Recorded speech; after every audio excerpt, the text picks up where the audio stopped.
The desert night was thick with silence, save for the rustling of palm fronds in the warm breeze. The city of Gaza lay behind him, its gates shut tight against the Philistine threat he had defied time and time again. But Samson, the mighty warrior of Israel, was not thinking of battle that night.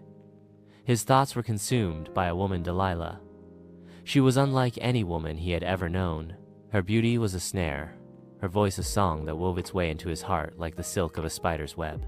When she spoke his name, it was with a softness that made him forget the roar of war and the weight of his divine calling. Yet in the shadows, whispers of betrayal coiled around them.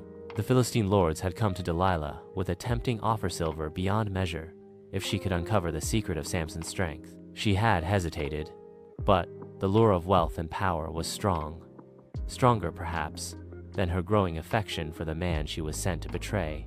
One evening, as Samson reclined in the soft glow of flickering lanterns, Delilah traced her fingers over his arm, feeling the raw power beneath his skin. "Tell me, my love," she murmured, her lips near his ear. "What is the secret of your strength?" Samson chuckled, his dark eyes gleaming with amusement. "If I were bound with 7 fresh bowstrings, I would become as weak as any man." That night, as he slept, she bound him as he had said, and summoned the Philistine soldiers. But the moment they entered, Samson snapped the bowstrings as if they were mere threads.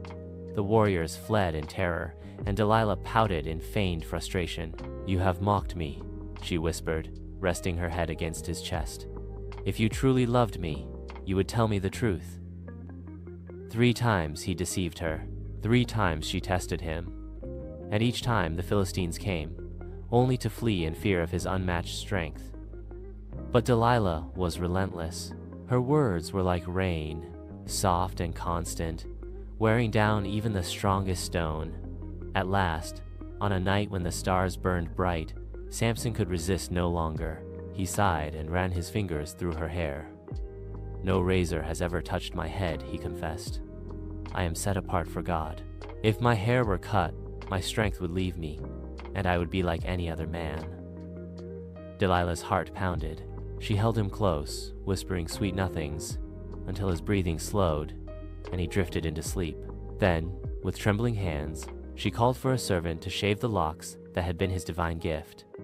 The moment the last strand fell, the Philistines rushed in. Samson awoke, but his strength was gone. His limbs felt like lead, his vision blurred. The men seized him, gouging out his eyes, dragging him away in chains. From the palace of the Philistine lords, Delilah watched as they led him away, the weight of silver heavy in her hands. But in her heart, there was only emptiness. Samson, the mighty warrior, had fallen not by sword or spear, but by the hands of the woman he loved.